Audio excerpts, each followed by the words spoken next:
हाँ तो प्यारे बच्चों, सभी को जय हिंद। आज हम लोग करेंगे जो आपकी 11वीं कक्षा की इकोनॉमिक्स है, उसका जो स्टैटिक्स वाला पोर्शन है, उसका लेसन नंबर 11, कोरिलेशन, सह संबंध। तो बेटे ये लेसन हमने शुरू किया था, कुछ पोर्शन हमने कर लिया है। उस कड़ी में जो नेक्स्ट पार्ट क्या है आपका, सह संबंध का परिमाण, यानी कि डिग्री ऑफ कोरिलेशन। जो सह संबंध का परिमाण है, इसको हम लोग कैसे ज्ञात कर पाते हैं? जो कोफिशिएंट ऑफ कोरिलेशन है, यानी कि सह संबंध का गुणांक, जो कोफिशिएंट है, कोफिशिएंट ऑफ कोरिलेशन यानी कि जो सहसंबंध गुणांक है, उसके माध्यम से हम इसके जो परिमाण की गणना कर पाते हैं। तो क्या परिणाम आते हैं? तो परिणाम पॉजिटिव होते हैं, धनात्मक होते हैं या फिर नेगेटिव होते हैं। ठीक है, तो उनके बारे में चर्चा करते हैं। पहला क्या है जो सहसंबंध पाया जाएगा? पूर्ण सहसंबंध यानी कि परफेक्ट कोरिलेशन। पूर्ण सहसंबंध कब होता है? जब दोनों वेरिएबल्स में, जो दोनों चरें होती हैं, दोनों वेरिएबल्स होते हैं, जब उनमें समान अनुपात में परिवर्तन होता है, तो वो जो सहसंबंध आता है वो परफेक्ट कोरिलेशन आता है। इसके भी दो माप हैं बेटे, एक तो परफेक्ट पॉजिटिव है यानी पूर्ण धनात्मक, दूसरा क्या है? परफेक्ट नेगेटिव यानी कि पूर्ण ऋणात्मक। पूर्ण धनात्मक सहसंबंध कब होता है बेटे? पूर्ण धनात्मक सहसंबंध तब होता है जब दोनों वेरिएबल्स में क्या होता है? समान अनुपात में परिवर्तन होता है।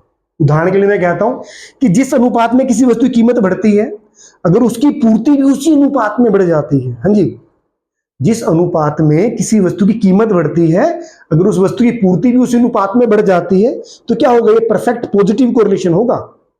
ठीक है ना, यानी कि दोनों वेरिएबल्स एक दिशा में जा रहे हैं। ठीक है, अगर मैं कहता हूं किसी वस्तु की कीमत जिस अनुपात में कम होती है, अगर उसी अनुपात में पूर्ति घट जाती है, तो देखिए अब दोनों वेरिएबल इस सेम डायरेक्शन में जा रहे हैं और समान अनुपात में परिवर्तन होता है, तो क्या बोलते हैं उसको? परफेक्ट पॉजिटिव कोरिलेशन कहेंगे। ठीक है, तो आंसर क्या आएगा? परफेक्ट में आपका +1 आ जाएगा आंसर। ठीक है, दूसरा क्या है? पूर्ण ऋणात्मक यानी परफेक्ट नेगेटिव कोरिलेशन कब होता है? परफेक्ट नेगेटिव कोरिलेशन तब होता है जब दोनों वेरिएबल्स में समान अनुपात में परिवर्तन तो होता है, पर दोनों वेरिएबल्स अलग अलग दिशा में जाते हैं। जैसे हम मांग की बात करते हैं, जिस अनुपात में मान लीजिए कीमत घटती है, अगर मांग उसी अनुपात में बढ़ जाए, अब देखिए दोनों वेरिएबल विपरीत दिशा में जा रहे हैं, जिस अनुपात में कीमत घटती है उसी ही रेशो में, उसी अनुपात में मांग बढ़ जाती है।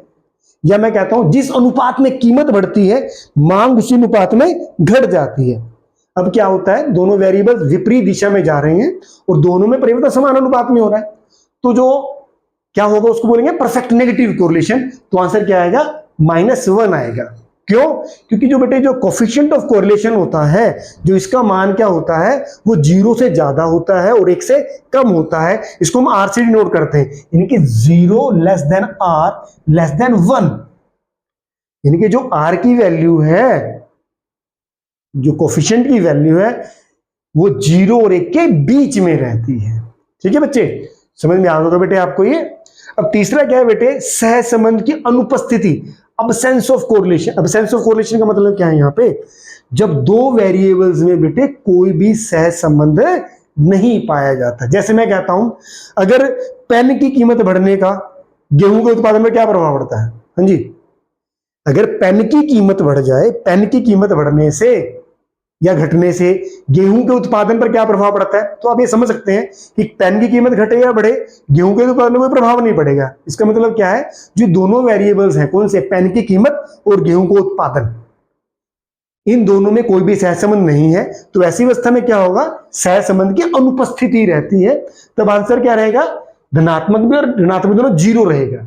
इसको बोलेंगे शून्य कोरिलेशन, यहां पर अब्सेंस ऑफ कोरिलेशन है। जो कोफिशिएंट की वैल्यू क्या आएगी बेटे? आपकी 0 आएगी। ठीक है बेटे, अब हम लोग बात करते हैं सहसंबंध का सीमित परिणाम।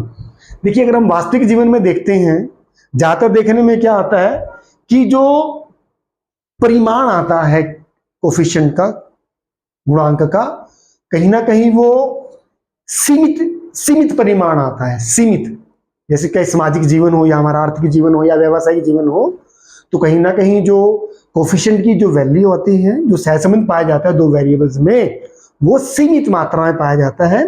ये भी 3 प्रकार का है। कैसा? एक तो हाई है, दूसरा मॉडरेट है, तीसरा क्या है? लो है। अब जो उच्च है इनकी, हाई डिग्री कोरिलेशन कब होगा? हाई डिग्री का कोरिलेशन भी दो प्रकार का होगा बेटा, एक तो पॉजिटिव होगा और एक नेगेटिव होगा।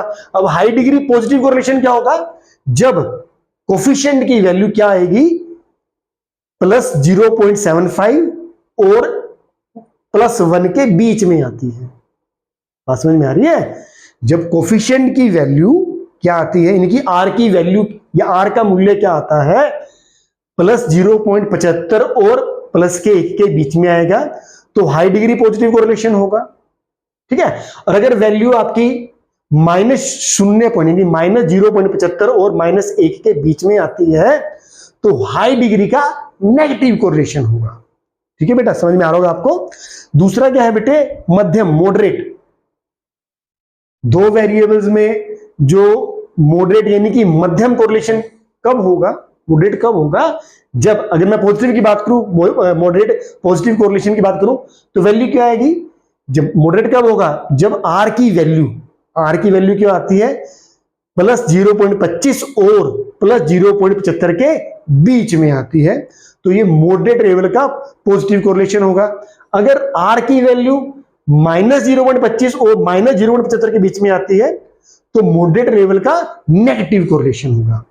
तो तीसरी वैल्यू क्या हो सकती है बेटे, लो लेवल का, इनकी जब निम्न स्तर का कोरिलेशन पाया जाता है दो वेरिएबल में, अगर पॉजिटिव होगा तो वैल्यू क्या आएगी, आर की वैल्यू क्या आएगी बेटे, 0 और 0.25 के बीच में आएगी। ठीक है, तो ये निम्न स्तर का पॉजिटिव कोरिलेशन होगा। ठीक है, और निम्न स्तर का नेगेटिव कोरिलेशन में वैल्यू क्या आएगी बेटे, जब वैल्यू आर की जब वैल्यू 0 और -0.25 के बीच में आती है, तो लो लेवल का आपका नेगेटिव कोरिलेशन हो जाएगा। ठीक है मेरे बच्चे, बड़ा आसान सा प्रश्न था। कहीं ना कहीं बार बार जो आपके मल्टीपल चॉइस क्वेश्चन आते हैं एग्जाम में, प्रश्न बार बार पूछा जाता है। ठीक है बेटे, उम्मीद है आपको समझ में आ गया होगा। नहीं आया बेटे कि दोबारा देखेंगे, आसानी से समझ में आ जाएगा। धन्यवाद।